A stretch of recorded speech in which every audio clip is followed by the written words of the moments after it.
Yep. Inside, I want to kill myself. We are on an 0-7 run over the last 2 days. After tonight was just complete bullshit. So that's how I'm going to start off this show. Horrible Sunday, 1-5. I don't even know what to tell you about that. I just don't want to do this anymore. I have never seen anything like this, man. With the slump continuing, 2 straight losses, not a good day at all. 0-4. I just have not had a good season, man. What can this slump that I'm on? The slump continues. I've reached a new peak, actually. I'm going to burn my Bruins hat, man. I don't know what is going on with the Bruins. March 8th, is that what it is? I don't even know. It's March 9th, I think. Who even knows, man? I don't know what day it is anymore. I don't even know what day it is anymore, man. Back with you after the worst day that I could possibly have. Back with you, as I always am. Until I die, at least. 0-2 yesterday, and yesterday did not go well for me. 0-5. The worst month that I've ever had in my 18 years doing this. I don't know what to even tell you about this anymore. Broke the slump yesterday as the slump discontinues. The slump continues. Somebody fucking kill me, please. I don't even know what I should do at this point other than potentially end it all. What's up, everybody? It's Toad back with you. Better Off Dead, Sunday, August 17th. Yesterday, we were 2-1 on the show, so it was a winner yesterday. 2-0 in baseball. The WNBA play should have been a win, in my opinion. The Liberty, that was the first game up, and the Liberty were way behind early in the game, and I'm like, well, it's the WNBA, so a lot of times you have like ridiculous swings in the WNBA, even though they don't play that many minutes. I mean, this is kind of the nature of the game anyway. And of course, yeah, the Liberty were right back in the game. They erased most of the deficit by halftime. They took the lead in the second half, had the lead for most of the second half. I think they were winning by at least 5 in the fourth quarter. And then they wind up losing the game anyway by 6. And if you look at what happened in that game, the statistic that stands out in that game, free throw attempts, Minnesota had 33 free throw attempts, and the Liberty had 8. You think that's biased reffing and all there? 33-8. When do you ever see a free throw disparity that's that lopsided? I mean, it's absolutely ridiculous. If the free throw disparity was anywhere near even between the two teams, the Liberty would have won that game. Like, that was the entire reason that the game wound up being what it was. And if it wasn't for that, the Liberty probably would have won that game with ease. I mean, it really pisses me off. I can't believe there was that much of a free throw disparity in just how many times each team was getting to the line. It's absolutely absurd. Both baseball plays won easily. So the Toronto Blue Jays, easy winner. I think they won like 14-2 or something. That game was basically over as soon as it started. That was a nice, easy win. And we had the under in the Seattle and Mets game. Mariners-Mets, under first 5, under full game, whichever way you did it. That was a winner. McLean had a pretty decent, more than decent, major league debut, even though he walked too many guys. He was pretty good in the game. Wu was, as usual, pretty good self. So that was a pretty easy one. I think that game was 1-0 at the end of the 5th inning. So nice, easy winner there. I think the final was low scoring as well, 4-1. Maybe something like that. We move on to today. I'm going to give you 2 Major League Baseball plays today, and one of them you're going to think I'm absolutely insane. One of them you're really not going to like. The other one is probably like something, I haven't really thought about that. The other one's not really going to be one that anybody's really even paying a whole lot of attention to. Raul, what's up, man? Thanks for hanging out. Let's get into today. We do have a bunch of WNBA. We got to get another dildo throw, man. It's Sunday. It's the Lord's Day. It seems like it should be a dildo throwing type of day, right? We have 5 WNBA games. I'm not going to touch any of these. Indiana still without Caitlin Clark is the first game up on NBA TV. They get WNBA there. There you go. Great. Well, I guess the NBA is not going on right now. Connecticut, I mean, they're the worst team in the league. Indiana still does not have Caitlin Clark. Connecticut, they're staying at home after they actually won in their return home spot against the Chicago Sky. And I guess there were a bunch of ejections and a brawl in that game. So isn't that great? Looks like it was another race war here, as you can see in that picture here. Isn't that great? And I don't think Angel Reese was involved in that game either. Connecticut, I mean, they're just playing out the stretch. Indiana at least does have something to play for, and that they're vying for, playoff positioning. At least they're most likely going to make the playoffs. They need Caitlin Clark to come back at some point. Indiana's lost 4 of the last 5 games, so I think they should be motivated. They're actually going out on the road after losing 2 games at home, so they might be a little bit more focused for that reason. Not a game I'm going to touch. Indiana's down from 8-6, though, so the line has actually dropped on Indiana. I'm not quite sure that I agree with that move, other than the fact that, Indiana just doesn't have Caitlin Clark, and it's kind of a big line to be laying with any team on the road. But we're talking about Connecticut, the worst team in the league. So do with all that information what you will, but I don't think that I would really want any part of Connecticut there. A double-headed dildo or a dragon dildo. People got to get more creative, man. The most creative one so far was the purple. The LA Sparks at Washington. Both of these teams kind of have something to play for because they're both, I think, vying for a playoff spot. I don't even know how many teams make the playoffs. I think 8 teams make the playoffs. So I do think these teams are still in the running here. The Washington has played some pretty bad basketball recently. They've lost 5 of their last 7 games. They beat Indiana the last time out, but they're returning home from that. And that was a big win, even though it was Indiana without Caitlin Clark. That closed the gap a little bit between Indiana and Washington. Does that mean they're going to overlook LA? I don't know. I mean, beating Indiana, like I said, is a decent win, although Washington still needs to keep winning. LA's coming off a really close win against Dallas, so they just had a scare against the worst team in the Western Conference in Dallas, so I don't know. LA, second game on the road here, but they have to travel from Dallas to Washington.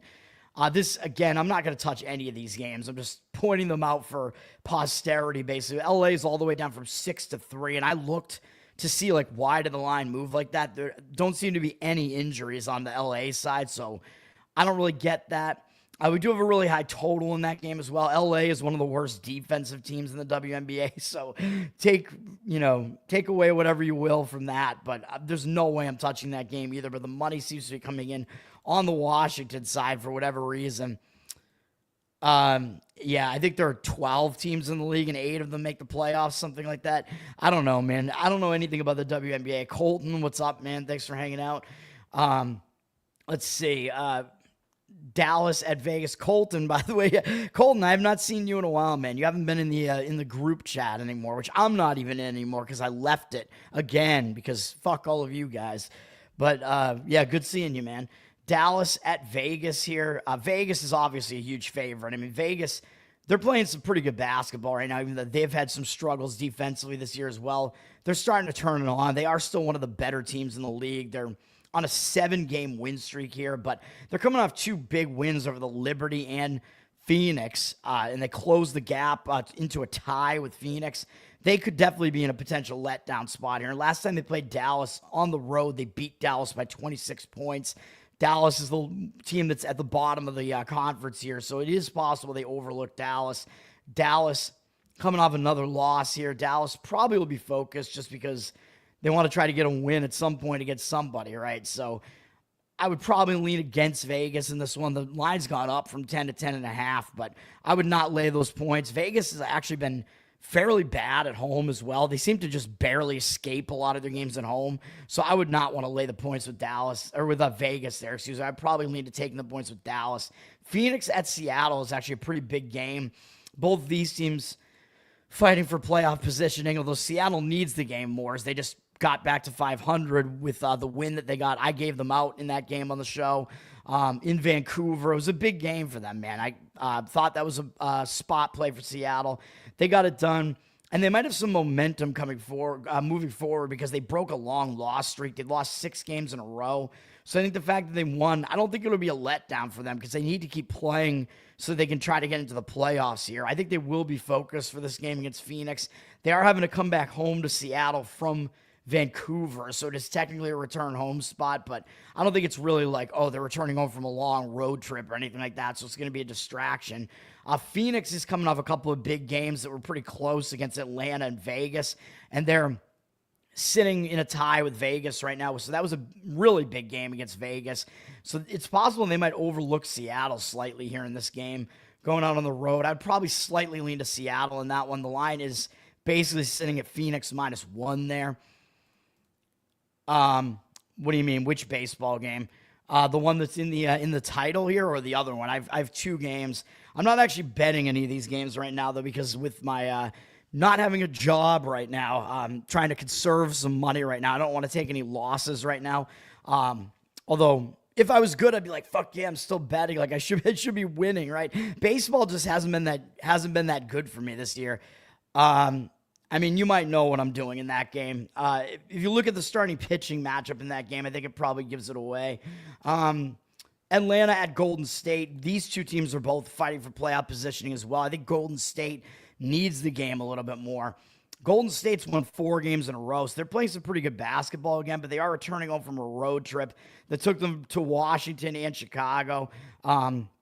So it is technically a return home spot, so they could be a little bit distracted because of that. It wasn't a long road trip, though. Atlanta did just lose a long win streak, though, winning 6 games in a row. And a lot of times when you lose a win streak like that, it can hang over into the next game. It can have that like hangover effect. And they're playing so many games in a row on the road. It's actually crazy. You never really see something like this. Like that last game was that neutral site game in Vancouver. They're now playing a 5th out of 6 straight road games with 1 day off in between the last few. But it's not exactly a great spot for Atlanta. And now they're up, like they're definitely going to make the playoffs, and they're kind of up in a tie almost, I think, with the Liberty. I think they might be ahead of the Liberty again because the Liberty blew it for me yesterday. Atlanta's down from 5-3 here. The money is definitely coming in on Golden State, and I don't disagree with that. I think Golden State as a home underdog and having a little bit more need in this game, even though they are returning home, I think it does make sense. They'll be trying to win the game. 50% of tickets evenly split and 95% of the cash on Golden State right now. I don't know if there's really anything to read into as far as that percentage is concerned, but the money looks like it is coming in towards the Golden State side. Major League Baseball, let's go, man. The rundown. So that means Colton has to wait until the end of the show because I do my best bets at the end of the show. I'll do NFL preseason at the very end, but and I go through every single MLB game, and I'm going to try to make this as quick as I can. We have one game that's up at 11:35 a.m., and I'm not going to have a play in this one, but this is an interesting game between Philly and Washington. Washington won yesterday, so they've actually won 2 of the 3 games in the series.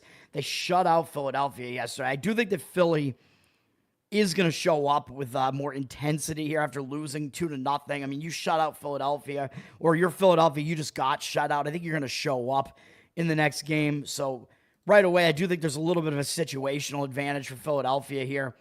And I know Philadelphia doesn't have to really necessarily win right now because they have a big lead in the NL East, but they don't really want to blow that either. Washington only used 1 relief pitcher yesterday, though, but I don't think Philly used that many of theirs either. Yeah, Philly, very light bullpen usage as well. Washington has the worst of the 2 bullpens. So Philly, again, as I've said throughout the series, they have the better of the bullpens, even though their bullpen isn't that good. And they have the better offense, obviously. Aaron Nola is the most interesting part of this. He is coming back from being injured for most of the season. He was not pitching well. 6.16 ERA, 1.51 whip. Maybe because he was dealing with some injury issues. I don't know what was going on, man, but his last start was nightmarishly bad. He gave up 9 earned runs in 3 2/3 against St. Louis back in May. Then went on the DL or whatever here. But, I mean, we know what Nola is, and he is not this. Like, if you look at his career numbers, they are so much better than this. He's not that old. He's 32, so I'm not thinking that he's actually going to be bad here. He made 2 starts, I believe, in AAA. I looked at his numbers, and his ERA was like in the 2s in his rehab starts in AAA, and he had like a 1.1 whip. And I think a 17-3 strikeout walk ratio in 12 innings. So he was fine in AAA. So I think he's ready to go, man. When you have a veteran like this, I always kind of harp on this because a lot of times people won't want to jump on a pitcher when it's their first game back. But a veteran pitcher like this, I think they're going to be pumped. He's going to be pumped to be back in there and ready to go, man, and be on a contending team like this and help them win. So I think Nola is going to come out and actually pitch well in this game. That would be my guess. He was actually better on the road this year, even when he wasn't pitching well this season. 5.02 ERA. Nola, by the way, ridiculous name because he actually is from Louisiana, although he's from Baton Rouge, but he still ridiculous that he's from Louisiana and his name is Nola. Against Washington in his career, obviously they have a lot of history against him. 136 at bats, 36-4 strikeout walk ratio. He's held them to a 257 average and still a pretty low 710 OPS. He's given up 5 home runs to them, but 3 of them are Josh Bell, so I'm not too concerned by that number either. So I do think Nola should pitch pretty well here. His numbers are fine against Washington. He's up against a pitcher who's not as good as he is in Mitchell Parker, who's not having a good season. 5.55 ERA, 1.46 whip. He is better at home, though. 4.94 ERA at home. Recency has not been good for him. He's walked 3 guys apiece in his last 2 outings, giving up 9 earned runs in 10 1/3 innings against the A's, who can hit a little bit, but then also at Kansas City. That's not a good sign. That's a pitcher-friendly park, and Kansas City, not a good offense. So Mitchell Parker, I mean, he's just not that good, and he's not in very good form right now. And he does not do well against the Phillies in 43 at-bats, 349 batting average allowed, 975 OPS allowed. So I will lean to Philadelphia in this game. It's a really, really steep price on them, though. And the line has moved in their direction, up from -170 to -192. 80% of the tickets, 94% of the cash on them. It looks like public and professional money probably all on the same side on Philadelphia there. You could lay a run line. I mean, at least you get 9 innings out of Philadelphia if you want to do that. I don't really hate that, especially because there's a total of 10. So it looks like the odds makers are kind of expecting it to be a high-scoring game as well. I could see that being the case, but I think generally Washington's pitching is terrible in this game.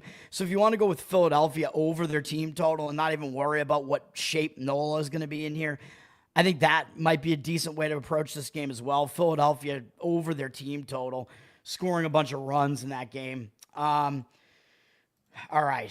Miami and, what am I doing here? I just lost my StreamYard tab for a minute. Miami and my Boston Red Sox, yeah.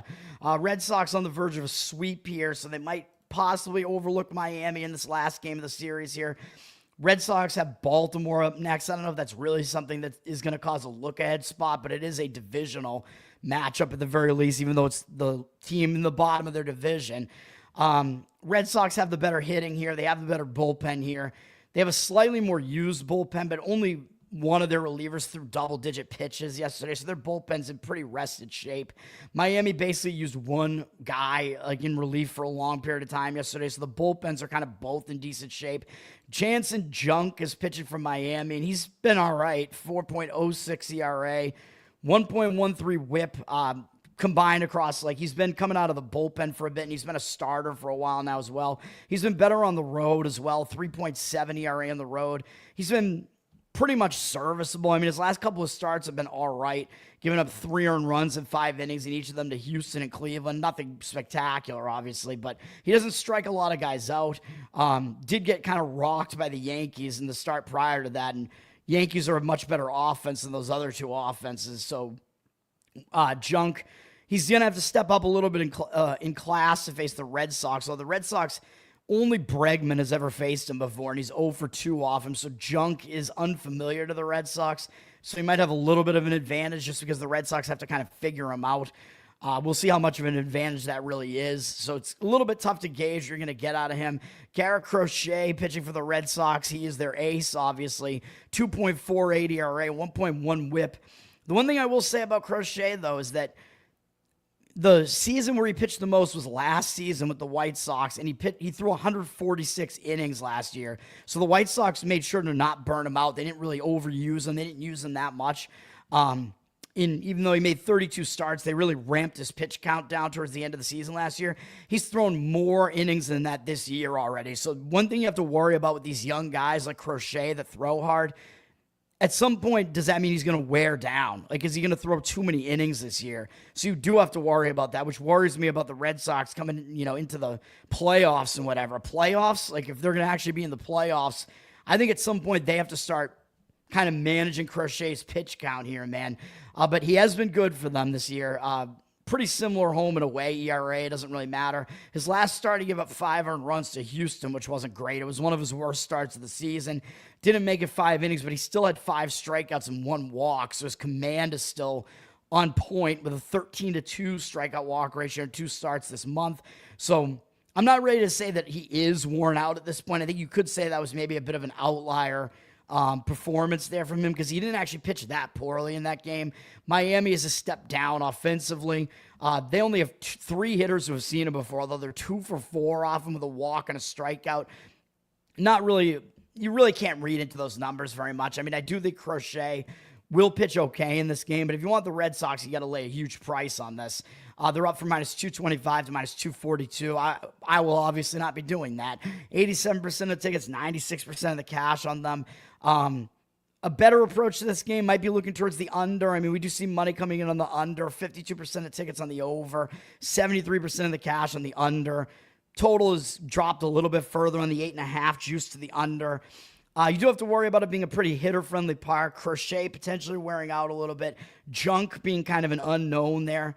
But I could see both starting pitchers doing decent, and then the bullpens are not really in terrible shape either. So under full game, under first 5, maybe the better ways to look at that game, but certainly not something that I'm going to say, yeah, that's going to be a play for me. Colton, you want the Reds to win. I may or may not want them to win, and it may only be because I may or may not be recommending a play on them, which I already said the play that I have in that game, people are really, really going to hate it. So, except for Colton. Texas, which I'm giving it away, but whatever. Texas at Toronto. I've given out a play in both games of this series so far, and I went 1-1, and it should have been 2-0 because Texas had to go and blow a 5-2 lead in game 1 of the series. Toronto got me an easy win yesterday. Toronto's on the verge of sweeping Texas here. Does that mean Toronto might overlook Texas here? I'm not so sure. I mean, they don't have a bigger series up next. They have to go to Pittsburgh. Like, who cares? So it's not really a look-ahead spot for them, but they may take Texas a little bit lightly because they've beaten them up in the series, especially, I mean, mostly just yesterday.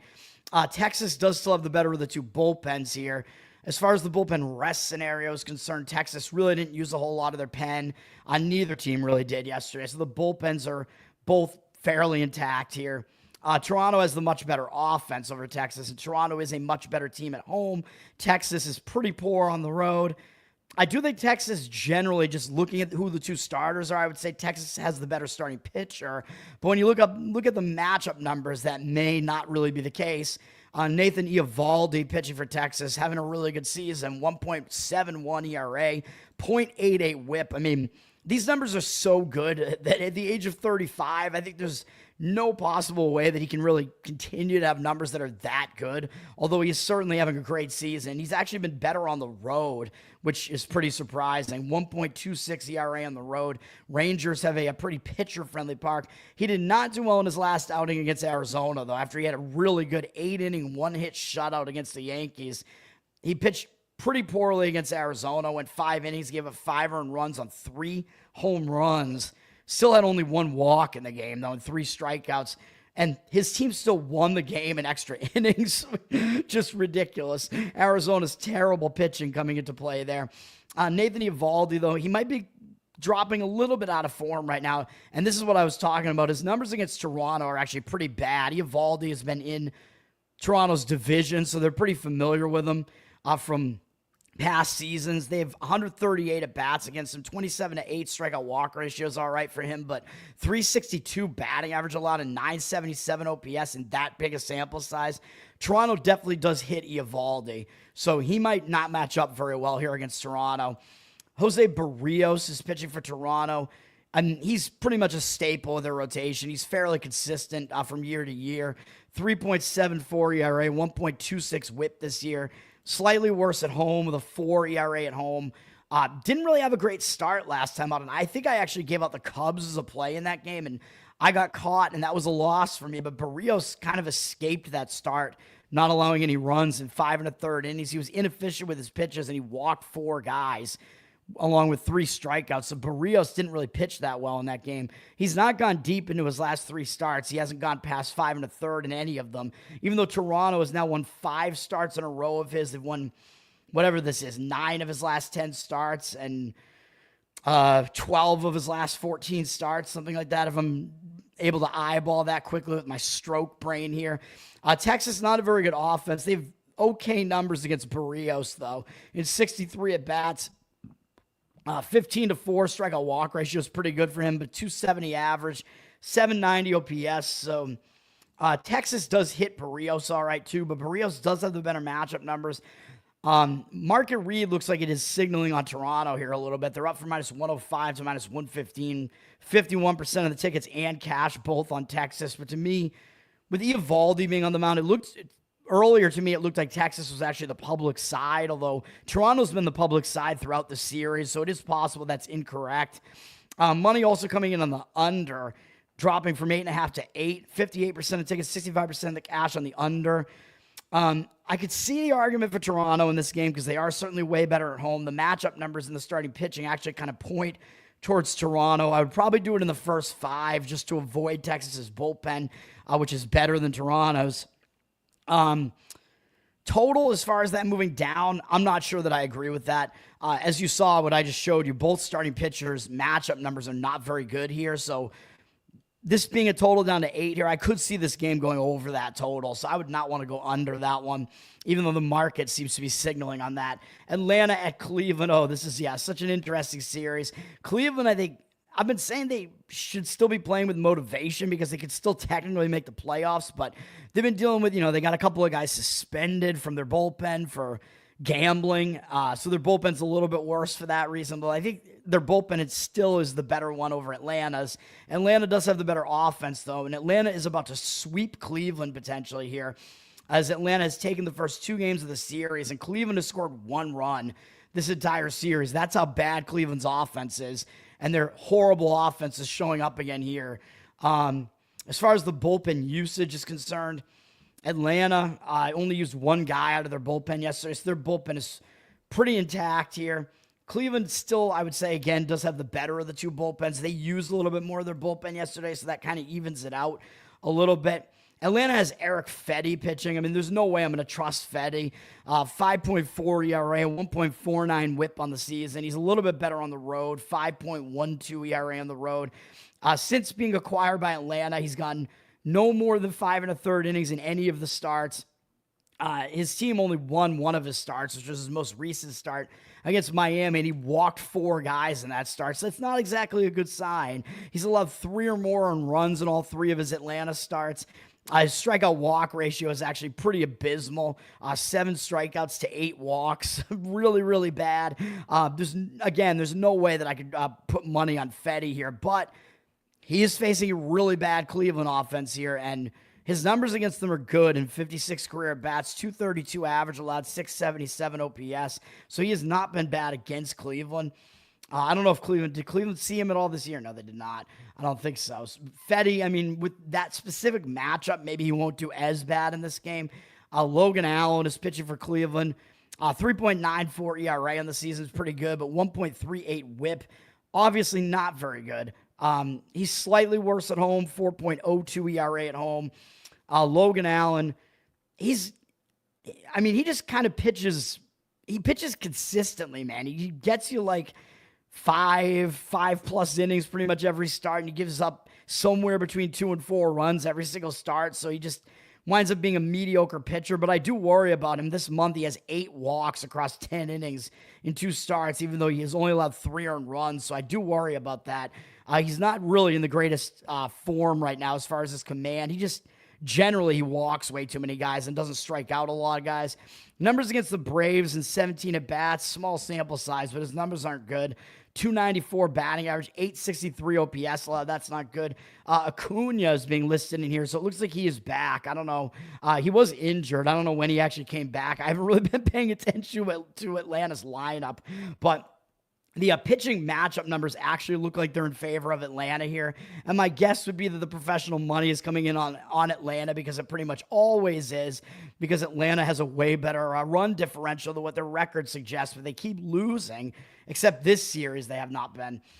There they are. 75% of the tickets, only 58% of the cash on Cleveland. Cleveland down from -125 to -121. So, yeah, the market is indicating on the Atlanta side. Again, do you really want to put your money on Eric Fedde, though? Although he is an underdog here. So if you do that, he's an underdog. You could do it first 5 innings if you want to avoid the fact that Cleveland's bullpen is probably a little bit better than Atlanta's. I mean, I guess I would lean with the market in that one. Very, very small lean to Atlanta, but man, Eric Fetty, disgusting. The money coming in on the under as well after the total ticked up to 9, juice to the under, but 58% of the tickets on the over, 95% of the cash on the under. So the money's coming in on the under.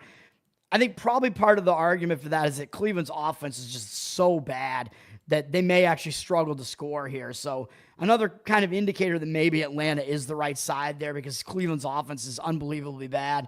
Fetty, a goober. He's not Austin Gomber, though. Austin Goober. Milwaukee, Cleveland, that's going to be my best bet segment. Baltimore, Houston. This series, a little bit odd. I mean, Houston lost the first game 7-0 with Brandon Young almost throwing a perfect game against Houston in that game. Ridiculous. And then Houston did bounce back with a win yesterday that I believe was in extra innings.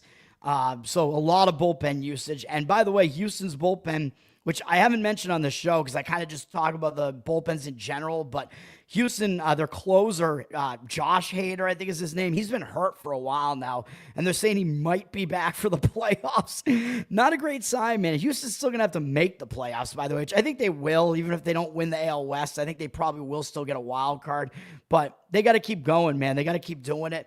They will need Hader. Obviously, without him in the bullpen, that hurts their bullpen a bit. The bullpen usage yesterday was pretty extreme.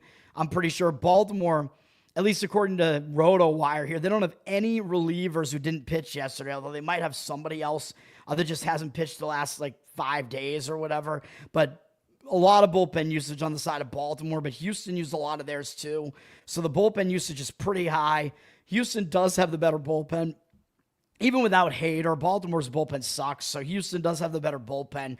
Houston, I'm going to give them the advantage on offense here as well. I mean, Baltimore, they're just not good, man. And starting pitching, generally, I would say Houston probably has the better starter here, too, because you know me, I don't like Dean Kremer, but he's pitching okay, more or less, this year for Baltimore. 4.17 ERA, 1.25 whip. He is way worse on the road, though. 5.42 road ERA. His last 2 starts have actually been not terrible. The 12-2 strikeout walk ratio, allowing 5 earned runs in 14 innings. That's not bad. He's had command, but Baltimore's actually still lost 5 starts in a row of his, even though his command numbers have actually kind of been okay over the last month plus. So he is actually pitching a little bit better than you usually get out of Kremer. His numbers against Houston are pretty mediocre in 67 at-bats. 14-2 strikeout walk ratio is good, but 284 batting average, 737 OPS. Not great numbers there for him.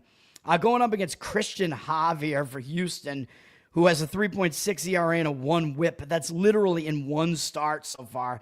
He was injured all season. He came back and made 1 start, and it was a pretty decent start against the Red Sox. I mean, the Red Sox have a pretty decent offense. Went 5 innings, gave up 2 earned runs, 5 strikeouts, 2 walks. That's a pretty decent start, man, especially given that he'd been out of Major League Baseball for so long. Decent start coming back, so I think Javier might do okay coming back, but he's always been a guy that kind of walks too many guys, so you do have to worry about that. His numbers against the Orioles are pretty good, though. Small 28 at-bat sample size, but 10 strikeouts to 2 walks, 214 average, 588 OPS, so I do have to kind of give Houston the edge pretty much across the board in this game, and it is not really that expensive a price on them here. I don't know. I think maybe just because Javier doesn't really command a whole lot of respect in the market here. The money kind of looks like it is joining the public on Houston here. They're down from -140 to -137, but 82% of the tickets, 89% of the cash coming in on them. I mean, do with that information what you will, I guess, but I wouldn't want to play Baltimore in this one. And Houston is the team that has something to play for, too. So that's the other thing you have to kind of keep an eye on there, right? Because certain teams have things to play for. Certain teams have things to play for. That didn't sound right, but that is what I meant. And then the money looks like it's coming in on the under in this game as well. A little bit more juice on the under 8.5. 53% of tickets on the over. 67% of the cash on the under. I mean, Kremer, because he's been in decent form, his numbers aren't horrible against Houston. Houston's offense has been kind of iffy recently, dealing with some injuries and stuff. Javier might be back and has good numbers against Baltimore.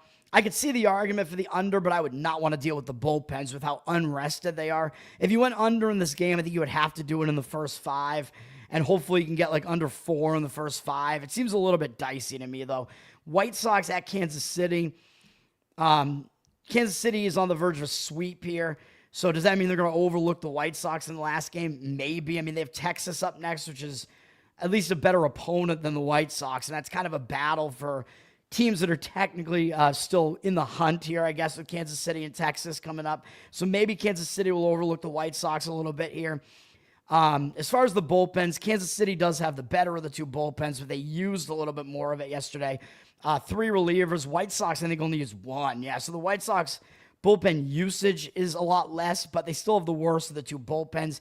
White Sox offense is so bad that Kansas City's offense is actually the better of the two. These are two really bad offenses. Davis Martin is pitching for the White Sox. He's been mediocre. 4.17 ERA, 1.3 whip, not that great. Bad on the road, though. 5.14 road ERA. He's walking way too many guys over his last 4 starts, though. He missed about a month of the season. I don't know if he was down in the minors, or I think he might have been injured. He's walked multiple guys in 4 straight outings, 3 or more in 3 of the 4. Hasn't gone more than 5 2/3 innings in any of those outings, so he has not been very good over his last 4 outings. And really the only one that was against a really prolific offense was Philadelphia. So he's doing that against some not great offenses either.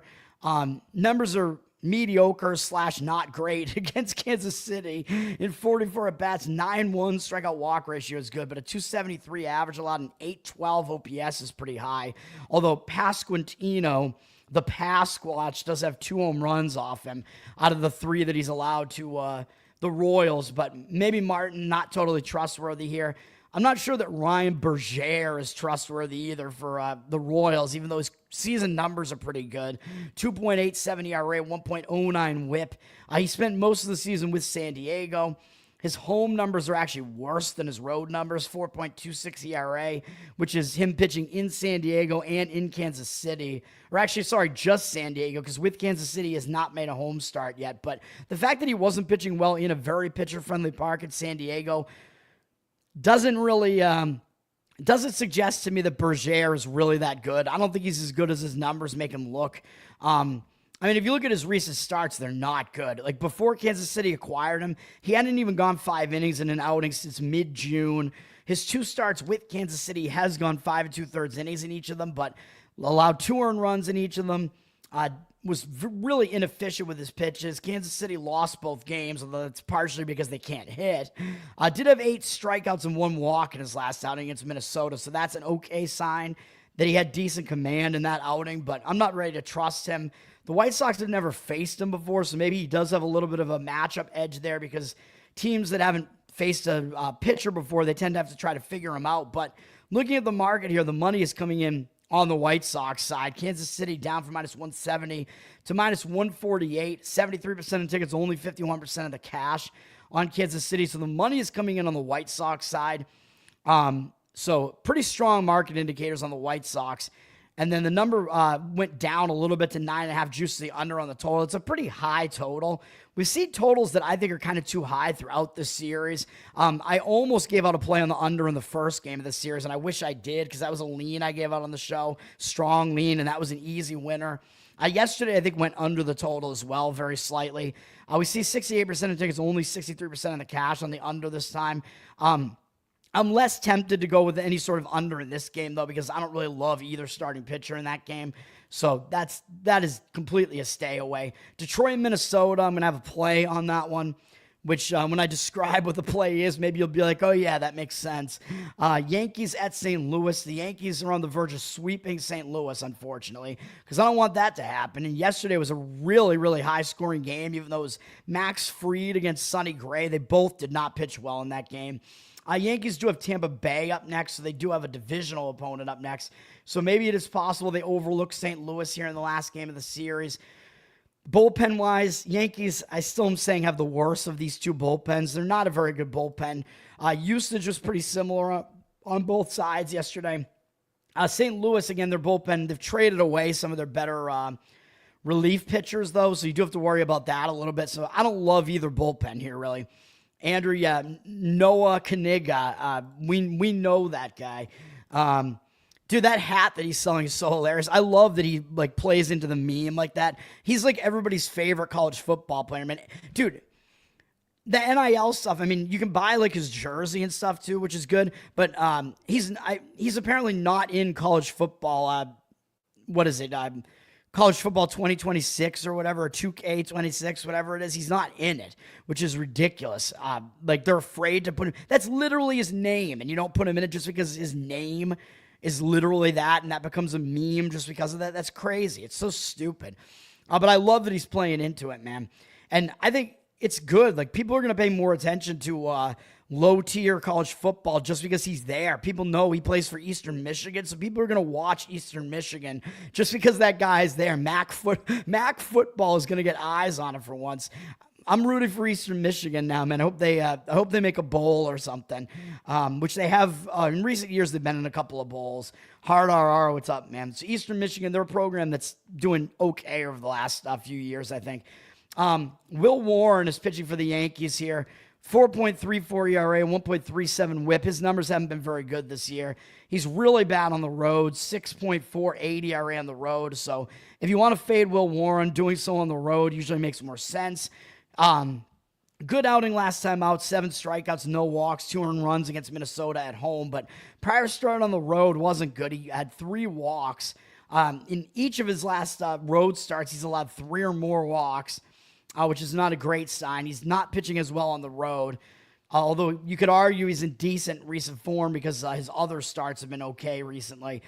Let's see here. Against St. Louis, they have 12 at-bats against him, 2 strikeouts, 3 walks, 250 average with a 900 OPS just because Donovan has a home run off him and the team has 3 walks off him. So I guess Donovan is back because he was dealing with some injuries recently as well. But I would say Warren's probably not totally trustworthy here in this game. He's going up against Miles Mikolas. Mikolas, who is also not very good, 4.97 ERA, 1.28 whip isn't that bad, but he's not great in general. He is better at home, though, 3.56 home ERA. Recently, I mean, his last start was okay, but it was at home against Colorado, a very weak offense, went 6 2/3, gave up 2 earned runs, but actually 3 of his last 4 starts, he's allowed 2 or fewer earned runs.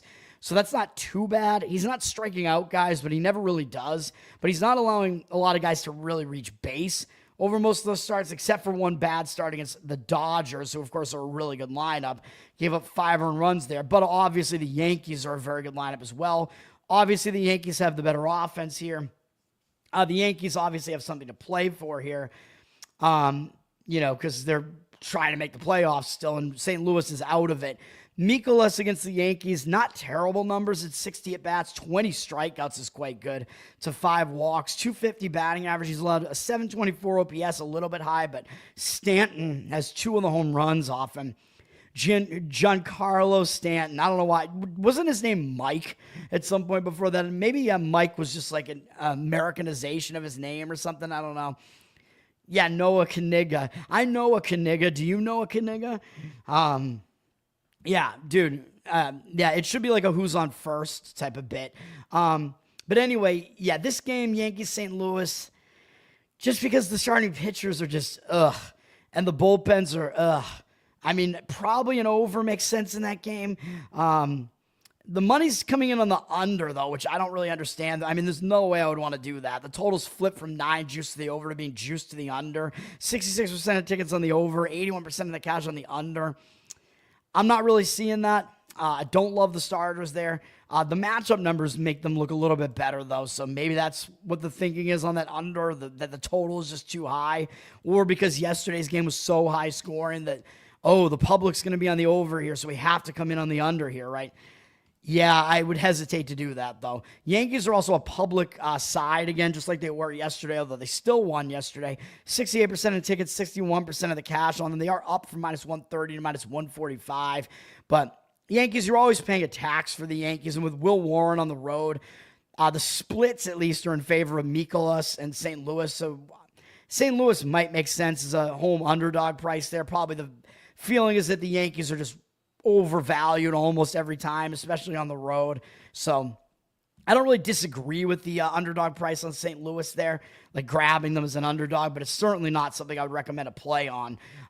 But if you need to have money on that game, need some interest, maybe. Pittsburgh at the Cubs. The Cubs lost the first game of the series in the return home spot, won yesterday. These have been low-scoring games so far, man. It looks like the total in this game is also low today, so we probably have wind blowing in Wrigley Field because this starting pitching matchup does not look like it's something that would tell you that the line should be really, really low on a total like this. Both bullpens are not really horrible. Pittsburgh used a few relievers yesterday. Cubs probably did as well. Cubs use fewer. I mean, you got to give the Cubs the bullpen edge still, though. They do have the better bullpen. Obviously, they have the way better offense, but total being this low, the starting pitching matchup is like, why would this total be this low? I mean, we know it's because the wind is blowing in, but I don't think you could trust these pitchers very much, man. Modzinski is pitching for the Pirates here. He's made a couple of starts or kind of opener appearances this year. He's mostly been like a long relief man out of the bullpen. His numbers aren't very good. 4.2 ERA, 1.39 whip. Really bad on the road. 5.63 road ERA. Not good. Again, he doesn't go many innings. So you're probably going to get 2-3 innings out of him. That's typically what he's done, although earlier in the season he did go 4 or 5 innings a couple of times. But I'm guessing he'll probably be in the game around 3 or so innings here as an opener, especially because he hasn't really gone that deep into any of these recent games. So you're going to get him and then Pittsburgh's bullpen. So you got to figure out what to do with that. On 35 at-bats against the Cubs, he has okay numbers, 10-4 strikeout walk ratio, 286 batting average allowed, and 645 OPS. He's going up against Javier Assad, the recently ousted dictator of Syria, I believe is who this guy is. No, Javier Assad. I've made that joke too many times on the show, but he's been out of Major League Baseball for a while, I think, so he's back now. 9 ERA this year, though, and 2.25 whip, which I think is only in one start. I think he's only made one appearance so far. Yeah, he made one start at Toronto so far, and it wasn't good. Gave up 4 earned runs off of 8 hits in 4 innings, 2 strikeouts, 1 walk. If you go back over his history, he's had a decent career ERA, pitching his entire career with the Cubs, but as a starter, his whip has been way too high. His whip is approaching 1.4 over his career as a starter, so he puts way too many guys on base, and that's really the issue with Assad, even though he somehow limits the damage. I don't exactly know how. I mean, you could dig into the numbers. Usually that means that he gets a lot of ground balls. That seems to basically be the case. He induces a lot of ground balls. That's kind of how he gets out of jams like that, but I don't really trust pitchers like that. If you're getting into jams, it's going to hurt you. His numbers against the Pirates are good, though. I mean, they're a very bad offense. 39 at-bats. They only have 8 hits, 12 strikeouts, 2 walks, 205 batting average, and 603 OPS. So Assad does have decent numbers against them. Obviously, if you want the Cubs here, you have to pay a price. They're down from minus 195 to minus 179. 89% of tickets, only 88% of the cash. So they're very public with the line moving against them. So I would not really want to do anything with that. We have money coming in on the under as well. The total down from 8 to 7.5. Now juice to the under. It's almost at 7. 50% of tickets and 92% of the cash on the under. Again, I would really hesitate to do that. I don't think you'd trust either starter here. So that under, no thanks for me there. But the wind has to be blowing in at Wrigley for that number to be that far, like that low with a starting pitching matchup that's that shitty. Speaking of shitty starting pitching matchups, Arizona, Colorado, by the way, I gave out losers on the over in the first 2 games of that series, and then I avoided it yesterday, and obviously what happened? Oh, yeah, we had 17 runs yesterday, and it easily went over the total, so isn't that just great? This game, I would say, is probably also an over. I mean, we have 2 really bad bullpens, as I've said throughout the series. Arizona, bad bullpen. Colorado, bad bullpen. Colorado used a little bit more of theirs than Arizona did. Arizona's offense is way better. We know Arizona's the better of these two teams, but look at this starting pitching matchup, man. Nabil Krismat is the listed starter for Arizona. Who is this guy? I don't fucking know. He was on the Phillies this year, I guess. He's listed as a relief pitcher. I guess Arizona must have just picked him up just because they needed bullpen arms. Because I think, did they trade bullpen arms away? I don't even know if they did.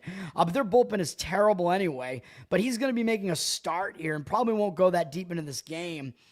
As far as his numbers this year, does he have any numbers this year?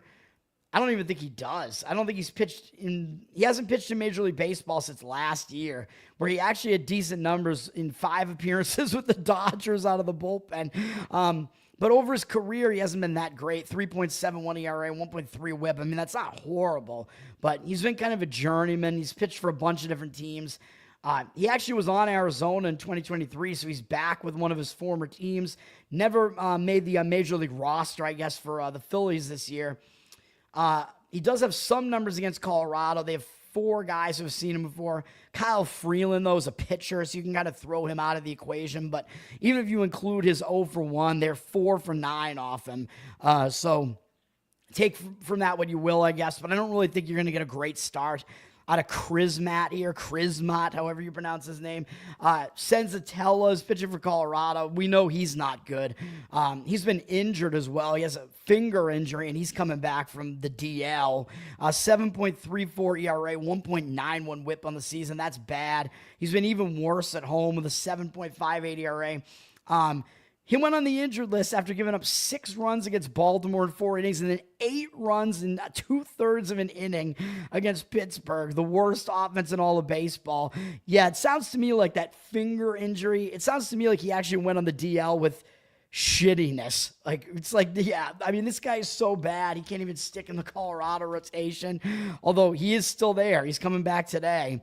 And his numbers against Arizona are not terrific, but they're not as horrible as you would think, I guess. In 67 at-bats, 11-5 strikeout walk ratio, still not good. 269 average, allowed 782 OPS is still not great either. So, I mean, this game, I think probably the only way you could look at this game is still to go with an over.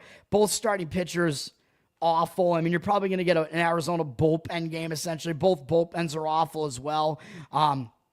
And Colorado at least hits better at home. Arizona's offense is good. Stacks, what's up, man? Thanks for hanging out. So over is still the only way that I could look. I mean, that's basically what I've said in every game this series. It's the highest total out of any of the games in the series, though, at 12.5 juice to the over. You can go over 13 in this one, man. It's one of the highest baseball totals you'll see all season. 74% of tickets, 95% of the cash coming in on the over. Again, the money seems like it is coming into the over. It looks like such a high total.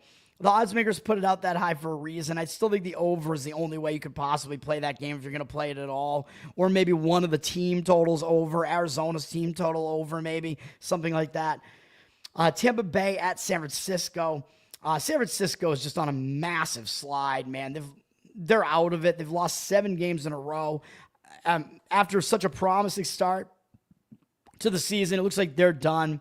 But will they want to salvage this game? Maybe. Tampa Bay, I believe I pointed out, they have the Yankees up next. So Tampa Bay might actually have a little bit of a look ahead here because Tampa Bay is pretty much out of it too. So the Yankees will be a big series for them. They'll want to show up to face one of their big division foes there.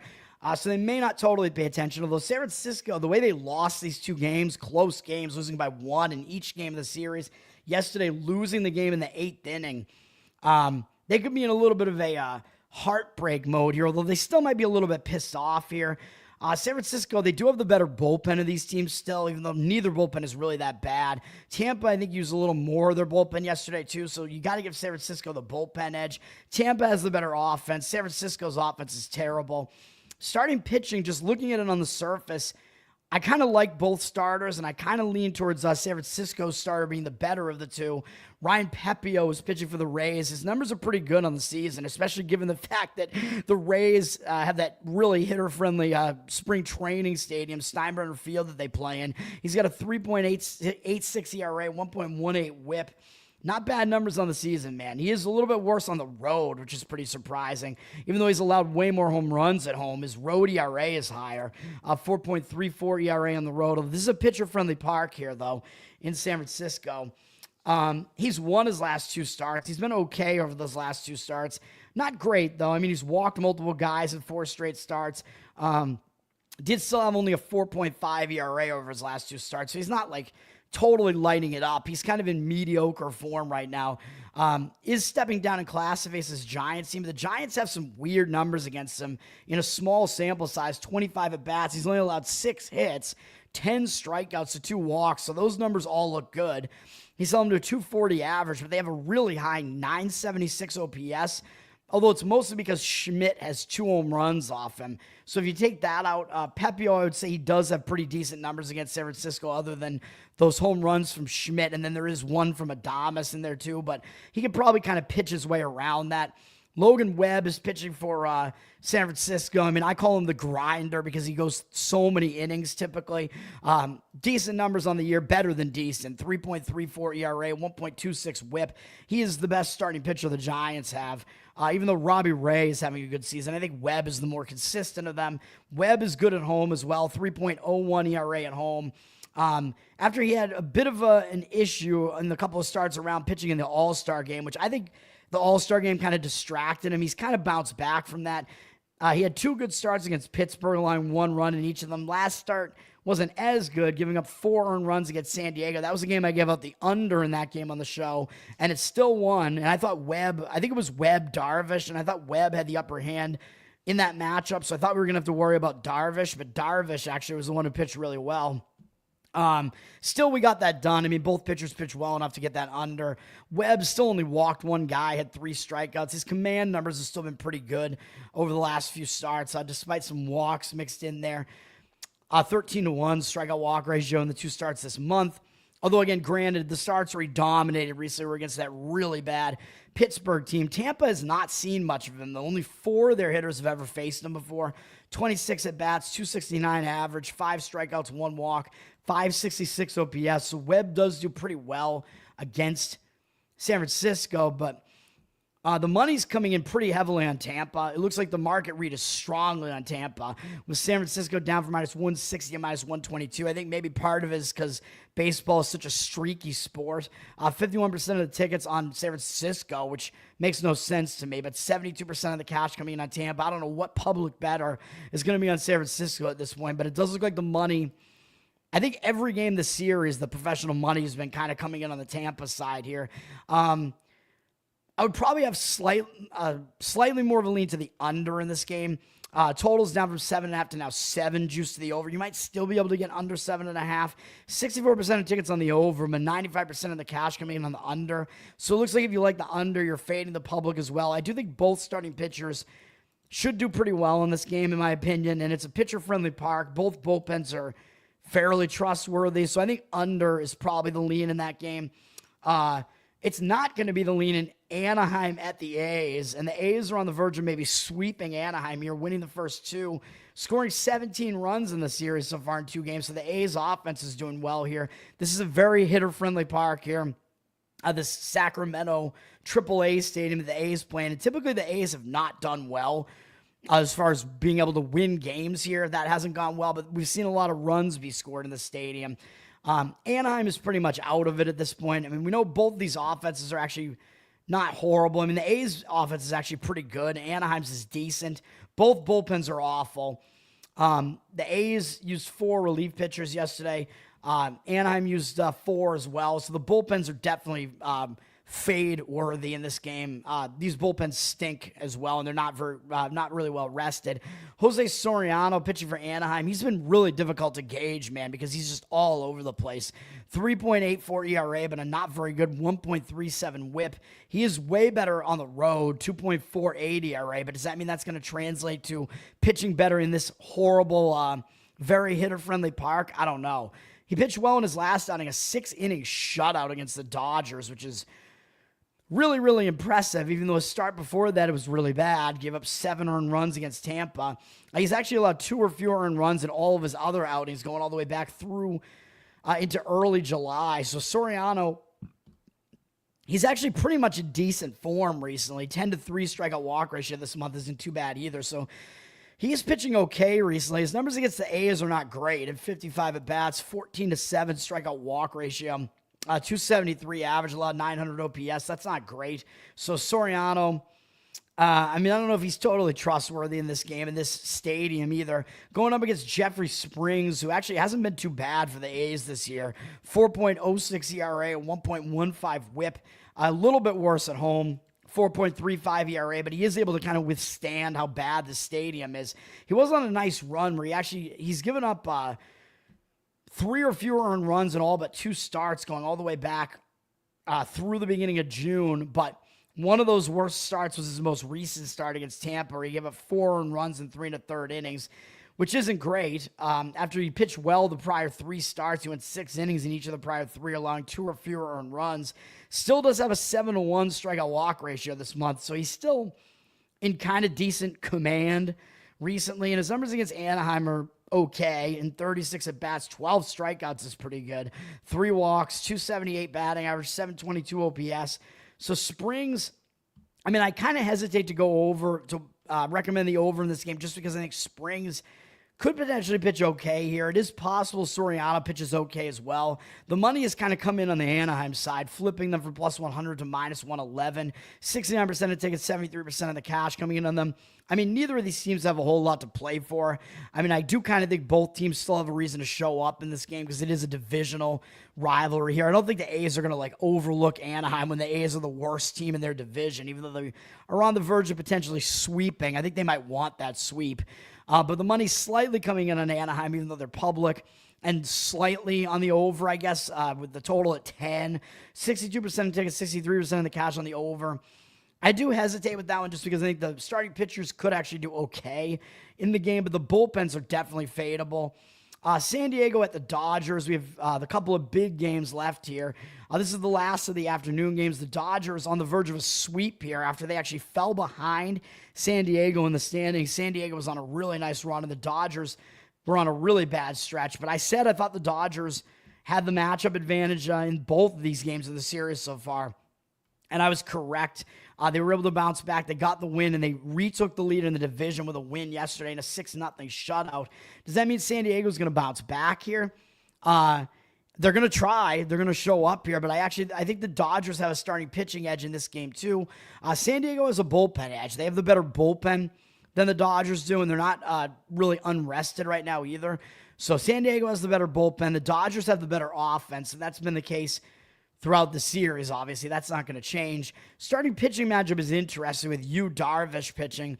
His numbers don't look good right now. 5.61 ERA, 1.22 whip, but I think he's better than his ERA would suggest. His whip is kind of back in the range that you would expect it to be. Yeah, he's been bad on the road, 7.36 ERA on the road. But you got to give him a little bit of a pass for some of what's been going on here because he's trying to come back from being injured. He didn't pitch this year in the majors until July. He struggled a little bit out of the gate, and then he had one really good start against the Mets where he started turning things around, had kind of a backslide against Arizona on the road, which is a difficult place to play. Then he had a good start again, as I mentioned, last time out, went 6 innings, allowing 1 earned run at San Francisco, 6 strikeouts, no walks. I know that's a pitcher-friendly park, but I actually gave out the under in that game, as I said on the show. That was a winner. Darvish pitched well, so he's in good form right now. And his numbers are actually better than you would think against the Dodgers in 194 at-bats, 45-18 strikeout walk ratio. I know Darvish, he does kind of walk too many guys, even though he does have the ability to fool guys as well. But in that huge sample size, he's held the Dodgers to a really low 196 batting average, which is pretty crazy. And a 628 OPS is still not very high, even though he has allowed 7 home runs to them, 3 of them from Freddie Freeman. So he might be able to pitch around him. But I think Darvish will actually come out and pitch well in this game. That would be my opinion. And he's up against Tyler Glasnow, who seems like he is kind of back in form now after he's been dealing with injuries basically since the Dodgers have gotten him. 3.08 ERA this year, though, 1.12 whip. Those are good numbers. Really good at home. Limited sample size, but 2.15 ERA at home. His walk numbers have been an issue, though. He's walked 11 guys over his last 3 outings, so that's definitely a concern. The Dodgers have lost both of his starts this month. Last start against Toronto, he was not good with 4 walks, but he did have 8 strikeouts. Only allowed 2 earned runs, so it's not all bad for Glasnow there. Prior start, he pretty much dominated St. Louis for 7 innings, 7 strikeouts, 1 earned run. So he is still pitching well. He's got a 15-6 strikeout walk ratio this month, 7 hits allowed in 12 2/3 innings. So that's still not bad. The walk numbers got to go back down again, but he's not getting hit hard. For the most part here, he is pitching well for the most part. 2.13 ERA in those 2 starts this month. And he has really good numbers against San Diego in 78 at-bats, 28 strikeouts, 4 walks, 128 average, and 376 OPS. So he has pretty much dominant numbers against San Diego. So I do think Glasnow should pitch well here. I would probably have a slight lean to the Dodgers in the first 5 innings. I think Glasnow does have the pitching matchup, but they're down for minus 150 to minus matchup edge, I should say, but they're down for minus 150 to minus 132 here. 55% of tickets, 58% of the cash on San Diego. So the money is coming in on San Diego here, which does worry me a little bit about that the money seems to be disagreeing with the Dodgers a little bit there. I think the under is the better way to look in this game, though. We have 63% of tickets, 80% of the cash on the over, though, but I was considering making the under in this game a play, to be honest. Like, the bullpens are at least rested enough, and we know San Diego's is good. So even though the Dodgers bullpen isn't that good, if Glasnow can get us kind of deep into the game, that should kind of take care of that situation a little bit. Total sitting at 8.5. I do think both starting pitchers could do well here. If you want to exclude the Dodgers bullpen, you could go under in the first 5 innings as well. But my lean would be to some sort of under in that game. Or you could go maybe San Diego first 5 under their team total and just take Glasnow to really dominate them over that stretch, or Glasnow under whatever the earned run total is on him, something like that. And then the ESPN night game is Mariners-Mets, which is a pretty interesting series.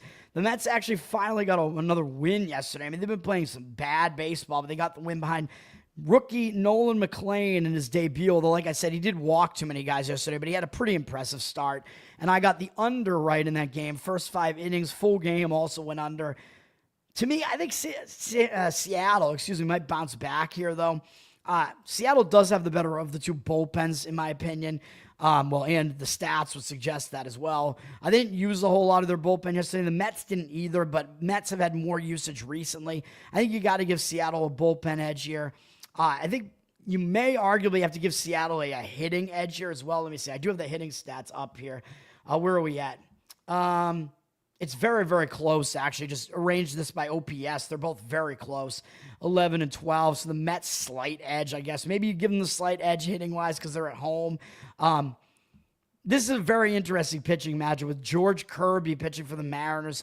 Nice numbers this year, 3.71 ERA, 1.07 whip. He is a bit worse on the road, 4.08 ERA on the road. Basically, every Seattle pitcher is better at home. Because it's a pitcher-friendly environment there. But Kirby has been really, really good over his last 4 starts, only allowing 4 earned runs total. He's picked up a win in every single one of those starts. He's picked up a win himself in 7 of his last 8. And the only game they lost was a game against Milwaukee over that entire stretch. Again, he's allowed only 4 earned runs across his last 4 starts, going 6 innings or more in all of them, 2 shutout appearances in those starts. This month has a 16-2 strikeout walk ratio, so he is pretty much dominating right now. Kirby is in very good form right now, but his numbers are bad against the Mets. So that's the thing that kind of gives me some pause here. 39 at-bats, 4-3 strikeout walk ratio, 385 average, allowed, and 993 OPS. So you have to dial it back a little bit on Kirby because his numbers are not very good against the Mets. Clay Holmes pitching for the Mets, he's the worst of the 2 pitchers, though, man. I mean, 3.71 ERA is fine, but 1.35 whip indicates that there's no way that his ERA can continue to be as good as it is. Even though I keep saying that, and he keeps kind of keeping his ERA there, but I don't think he's that good. He is a little bit worse at home, 3.99 ERA at home, and he has been in much worse form recently than Kirby has been. Holmes going 5 or fewer innings in his last 4 starts, not striking out a lot of guys. Last start, he walked 5 guys against Atlanta, give up 5 earned runs in 3 2/3 innings. He's not pitching very well right now. 10-6 strikeout walk ratio. Kirby's ERA this month, I think, is in the 1s, and Holmes is in the 7s. So I know it's a small sample size, but recent form, Kirby has a big edge there. Holmes doesn't have good numbers against Seattle either, really, at 43 at-bats, 14-5 strikeout walk ratios, all right, but 302 average. 724 OPS isn't that high, but I think Kirby's the better of the 2 pitchers. I know his numbers aren't good against the Mets, but he's pitching really well recently. I think recency matters a little bit more. The money's coming in on Seattle, and I don't disagree with that because I think they do have the edge kind of across the board here. You have to lay a price on the road, though, which may not be totally justified, but they flipped from plus 100 to minus 120. 65% of tickets, 76% of the cash coming in on them. So the money is coming in on Seattle in that game. And it's coming in towards the over. 70% of tickets, 96% of the cash coming in on the over. It's up to 8.5, juiced to the over. I could see that if you put stock into the fact that both starting pitchers have bad matchup numbers and Holmes just isn't in good form right now. Excuse me. So I do see some potential arguments for an over in that game. All right, let's get to best bets. I don't even know if Colton is still here for this, but like I said, you guys are not going to like the first one, except Colton will like it. What are we going to do here? We're going to go with the Cincinnati Reds money line, full game, -110, partially just because it's a better number on the full game. If you want to go first 5 innings, you could do that just to go with the starting pitching matchup, because I do think their biggest edge in this game is the starting pitching matchup. So you could go with that too if you want to. You're going to have to pay probably -125 for that, though. So it's a little bit, I like the price better on the full game, and I think it feels right to just do it, man, even though that's not an argument. But I know we're jumping in front of a Milwaukee train where Milwaukee's won 14 games in a row, and they've basically been unkillable. They had a game against the Mets where they overcame like a 6-run deficit. They overcame a 7-run deficit in the first game of this series. I understand Milwaukee is basically unbeatable right now. Yesterday, they could have lost last night. The game went into extra innings, and they still won. But if you look at what happened in the game yesterday, Milwaukee used almost all of their relief pitchers. DL Hall is on the IL now, the DL, whatever, so he's not available. So they only have 2 pitchers who are in their bullpen who didn't pitch yesterday, and one of them is Myers, who they kind of want to save for their starting rotation. So Milwaukee, their bullpen's in really bad shape here after these games. They had 5 relief pitchers who pitched both yesterday and the day before that. So you want to talk about a used-up bullpen, although I know Cincinnati's is also used up a bit. They used most of their relievers yesterday as well. They used 2 relievers in both of the last 2 games as well. Although one of them, Barlow, only made 5 pitches yesterday, so maybe you'd see him again today. So bullpen rest edge, I do think, is slightly in favor of Cincinnati. I know, even though it looks really dicey. I think Cincinnati actually could debatably have the better bullpen at this point. You look at the bullpen, I have it arranged by whip here. I know Cincinnati's bullpen whip isn't that good, but where's Milwaukee at this point? Milwaukee, where are you? Oh, their bullpen whip is actually better. Milwaukee. Yeah, they're the slightly better bullpen, I guess. Their ERA is only slightly better. The whip is somewhat significantly better, but the ERA only slightly better. So Cincinnati, the bullpens are not that much of a difference between the two, really, though. And I think Cincinnati, they have more need here, man. Although I know I've been saying that throughout the series. Milwaukee, they don't need this shit. Like, look at their situation. I mean, they have a 9-game lead over the Cubs, who are their nearest competitor. And by the way, who are they playing next?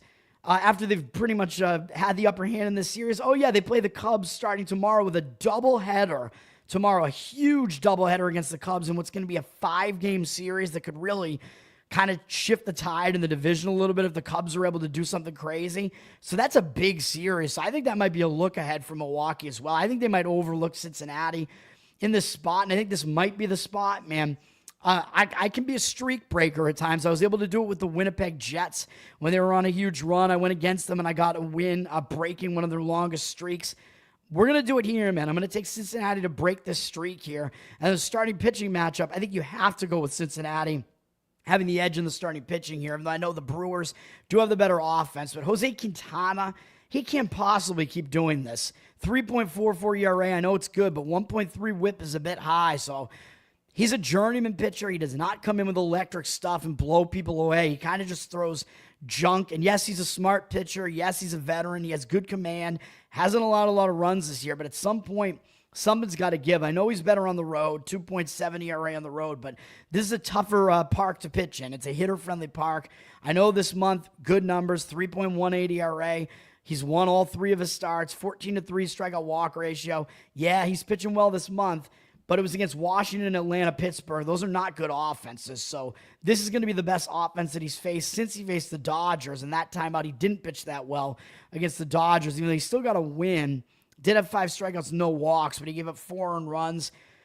Again, I think that he might not do as well in this game, though, man. And against the Reds have actually hit him well in 61 at-bats. 10-8 strikeout walk ratio is not very good for him. 295 batting average, 803 OPS. So the Reds do have the ability to hit Quintana. They've done it in the past. He is probably the least of all the Brewers starting pitchers here, man. He's like the bottom. He's the total back end of the rotation, the ass of the rotation, if you will. So I think he is definitely beatable, even though his numbers have been good this year. And Milwaukee's been so unbeatable, but this is the matchup where you got to go with it, man, because this is Milwaukee's worst starter, basically, against Cincinnati's best starter, besides maybe Hunter Green. You guys know I love Hunter Green, but Andrew Abbott having a really good season. 2.41 ERA, 1.11 whip. He's been really good at home. 2.22 ERA at home. Pretty decent form, at least if you look at his last start, which was against Philadelphia. A really good lineup. 6 strikeouts, no walks. 3 earned runs allowed in 7 2/3. He was respectable in the start before that against a good Cub lineup as well. 4 earned runs allowed. He didn't get any run support in either of those starts, so he lost both starts, but wasn't entirely his fault. Those were difficult offenses, so he's actually not really stepping up in class to face this Brewer offense because he's really just facing 3 good offenses in a row, and actually I think the Brewers offense is slightly worse than the Cubs in Philadelphia, even though the Brewers still have a good offense. They're good on the road. I get all that. But Abbott against the Brewers, he's been good in 73 at-bats, 20 strikeouts, 5 walks, 205 batting average, 613 OPS. So Abbott is the better of the 2 pitchers. He has the better of the matchup numbers here. The money is coming in on Cincinnati. They're already up from -105 to -120.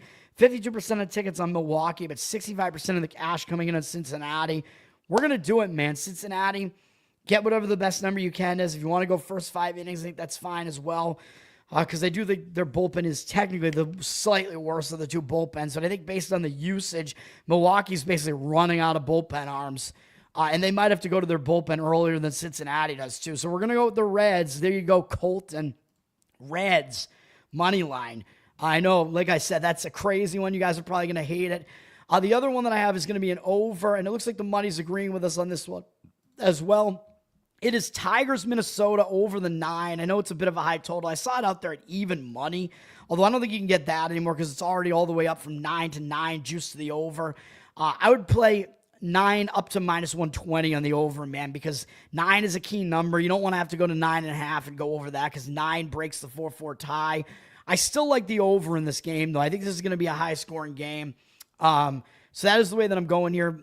Again, if you find the 9 over at about -120, I think that's the way to go.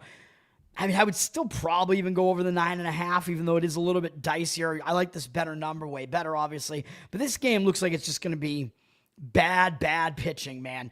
I mean, Detroit, their bullpen has actually fallen off. I was talking about how their bullpen was good earlier in the season, but their ERA is over 4 now as a bullpen. So Detroit's bullpen has not been very good recently. And they're not as good on the road either. Detroit only used 3 relievers yesterday, so whatever, but their bullpen's not good. Minnesota used 5 relief pitchers yesterday. Their bullpen usage has been really high over the last few days, and their bullpen is not good. So Minnesota, you got a really bad bullpen with Minnesota, and they traded away their closer as well. So we got a couple of bullpens that are not very good. Detroit at least has a pretty good offense. Minnesota doesn't really have a great offense, but again, a lot of this is about how bad the pitching is. Chris Paddock is pitching here for Detroit. 4.76 ERA and 1.22 whip. Those numbers, yeah, I mean, the whip is fine, but the numbers are not great. 5.09 ERA on the road, although a lot of his home starts are in this stadium, of course, because he was on Minnesota. But that does mean Minnesota knows his tendencies. Oh, and guess what? He's made 3 starts with Detroit so far. 2 of them were good, where he allowed 1 earned run apiece in 2 of the 3 starts. What start was the one that was really bad? Oh, yeah, it was the one against Minnesota. Even though he should have been pumped up to face his former team, he did horrible. He went 4 innings. This was in Detroit, and he gave up 4 earned runs, 2 homers, 6 hits, didn't have any strikeouts, didn't walk anybody. But that was an ugly, ugly start for Paddock. So I think he might do poorly again here against his former team in Minnesota, man, because they just saw him. So now they've seen him in an actual game environment. Yeah, he might want to get back at them, but Minnesota might be kind of angry and kind of motivated to get back at him too. So he just doesn't have good numbers against Minnesota in general either. In 20 at-bats, 2.0 strikeout walk ratio is fine, but 300 batting average and 1,050 OPS. So I'm not expecting Paddock to pitch well here. He's not really a very good pitcher either. And if you look at, well, again, his numbers in this stadium still weren't really that good this year. Going up against, it's not undecided. It's actually Thomas Hatch is the starter from Minnesota here. And I think that's going to be a major problem because he is basically a relief pitcher. Who is this guy? I don't know. He has a 5.59 ERA and 1.76 WHIP this season. That's pretty bad. 5.59 ERA only in road starts, actually. So he hasn't really done anything. He's made 3 appearances all on the road. One of them was against Detroit. I get that. He didn't allow any runs in that one, I know, which was his first appearance with Minnesota. But that does mean that Detroit just saw him. So Detroit is recently familiar with him. So both of these offenses, I point this out, when an offense just saw a pitcher, they tend to do a little bit better against that pitcher. So I think that could be the case here, and I don't think Hatch is going to go deep into this game either, man. He went 4 1/3 in both of his outings so far with Minnesota, and his last outing was horrible. He went 4 1/3. I know it was on the road against the Yankees, yeah, so the Yankees are good, but there's no way that you can excuse having 7 walks in that outing, plus 5 hits on top of that. He was horrific in that game, so inexcusable. I know his numbers against Detroit are actually good, in 17 at-bats, small sample size, 118 average, 284 OPS. I don't think you could trust him. I don't think he's going to be in the game very long, and then it's going to give way to Minnesota's bullpen. Looks bad all around to me from a pitching perspective, so over is the play there. And Minnesota is getting the money, too, with 63% of tickets on Detroit. They're down from -145 to -123. 50% of the cash, though, on Minnesota. I mean, I don't understand that really. I mean, if you really want to play Minnesota, I would say go with the first 5 innings, because you don't want to deal with Minnesota's bullpen. But Hatch has the better matchup numbers, at least. So you could definitely argue that he'll get you through some of those innings more than Paddock will. But this game, to me, this is an over. So that's going to do it. Those are the 2 plays there. And let's go to NFL before I get out of here. I know I don't even have it up here, but we can just look at the we'll just look at the screen here. We have 2 NFL games today. I don't know if there's really a whole lot of interest in these games. Jags, Saints looks like a pretty ugly one. The Jags are a 2.5-point road favorite here. I believe Trevor Lawrence is going to play a little bit in this game for the Jags. They might be a favorite even if he wasn't, because the Saints, even though they're starting their new starting quarterback, I guess, in Tyler Shaw, the 27-year-old who they drafted, who was basically playing in college until he was an old man. He's going to be playing in this game for the Saints. I don't even know if it matters which quarterbacks are in there for the Saints. Their quarterbacks stink. Their quarterbacks back rotation stinks. The total's gone up a little bit to 40.5. If I was going to play this game, probably would be looking Jags over their team total, just because Lawrence might be out there and they want to get him some reps, so their offense might be trying earlier in the game, or maybe Jags over their team total first 5 innings might be the way I would lean there. And then Bills-Bears is kind of interesting. Bears up from 1.5 to 3. The Bears are obviously a favorite here because they're starting Caleb Williams in this game, so he will be out there for a little bit. The Bills are not playing Josh Allen here. They just don't. I mean, he doesn't need the reps, obviously. They don't want to get him hurt. So Josh Allen, he might show up a little bit in the final preseason game, but they're not going to play him. Sean McDermott seems like he does want to win preseason games, but he doesn't play like Josh Allen. So obviously he's not going to that extent to try to win these games. There's a little bit of a revenge motive maybe, because I think the Bears kind of embarrassed the Bills during preseason last year. The Bears beat them up, but do you really care that much? Is that really that much of a revenge motive? I'm not so sure about that. And the Bills already played their 1 home preseason game, so now they have 2 road preseason games to finish preseason. And Bills are playing in Ralph Wilson Stadium or whatever it is for the final time this season before they move into their new stadium, which will at least still have an open roof at least, so at least there'll still be snow falling in Buffalo. But I hate this tendency to pussify the NFL and make it less geared towards snow games. That's bullshit. But the Bills will be in a new stadium next year, but I don't think the roof in that stadium closes, so at least there's that. Hopefully the Bears don't get a roofed stadium. I mean, come on, man. You need that lake effect snow. It's crazy. This is football, baby.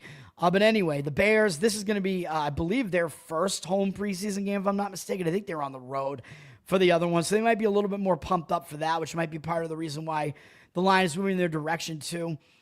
Bills, their backup quarterbacks do have experience, though, so it's not like the Bills are going to be, like, totally out of this game or anything like that as far as, their quarterbacks are way worse. Like, they have Mitch Trubisky, who's actually pitching against one of his former teams, the Bears, right? I think the Bears drafted him, but Trubisky's been around for a while, but that does mean he has experience, so I think he will probably play well here. And the Bills, it's their backup quarterback battle. It's going to be between Trubisky and Mike White or whatever his name is. So the Bills have two fairly experienced backup quarterbacks who are battling for the backup spot, at least in this game. Bears, I think their quarterback rotation isn't really that bad either, with Tyson Bagent is still there, and everybody kind of shits on that guy, but I actually think he's good. Like, I don't care that he was a Division II quarterback. He looks pretty good. He was out there last week. I know I saw one touchdown that he threw where he actually looked good. Bagent has made some starts in the NFL as well. I don't think he's that bad. So the Bears, and I think the Bears do have one other pretty experienced quarterback that they added this year. I forget who it is, though, but they have one other guy. I think I can't even remember. But anyway, that's the reason the Bears are favored. It's mostly because Josh Allen's not playing. Caleb Williams is playing, but it looks like the money's kind of coming back on the Bills a little bit. Maybe the line has gone too far on the Bears. This total's up to 41. I could see going Bears over their team total as well on this one, just because Williams will be out there for some period of time. Their offense will be trying, but I don't think Williams is very good. I'm on record with that, so I don't know. Their offensive line might still be fairly bad as well. So we'll see what happens in that game, man. That's not going to be anything I'm going to recommend putting money on, though. But my team totals, I think, in the preseason are like 6-1 or 7-0, something like that. So, I mean, these team totals, I mean, they've been doing well this year. The games have really been going over in the preseason so far, which is crazy. JC, what's up, man? Thanks for hanging out, but I'm basically ready to get out of here. Again, the plays today are the Cincinnati Reds money line. I know we're doing it. We're going to go. This is the first time I'm trying to fade the Brewers during this entire win streak, I think. I don't think I've faded them since, have I? I think maybe I did in the first 5 innings once with Atlanta, maybe. I forget. But other than that, I haven't done it full game. But we're going Reds money line. And we're going Detroit, Minnesota over the 9 in baseball. That's going to do it. Learn to Toad on Twitter. Learn to Toad on Instagram, where I post short form betting content there as well. Go follow, like, subscribe. Better Off Dead. It helps me out. Help out the YouTube channel. Let's get more subscribers. Let's get monetized, baby. It'd be awesome to blow this thing up. I'm on the audio platforms as well. You can go help me out with a review, a rating, Spotify, Apple. Covered in You, because my ukulele project, which is also on YouTube, so check that out. Let's up the subscribers there as well. Help that channel out as well. And patreon.com/learntotode. And at the higher levels, you can get a Spotify, Patreon, ukulele stream right now, or ukulele feed right now, and highest level gets prioritized requests. Right now I'm trying to fix my voice, and I think I got to do some live request streams or something like that, and maybe make some of those Patreon only. I think that would help, although maybe at first I'll just do them for the public and then start making them Patreon only. We'll see. But that's going to do it. Happy Sunday, everybody. Let's get some wins today, and peace.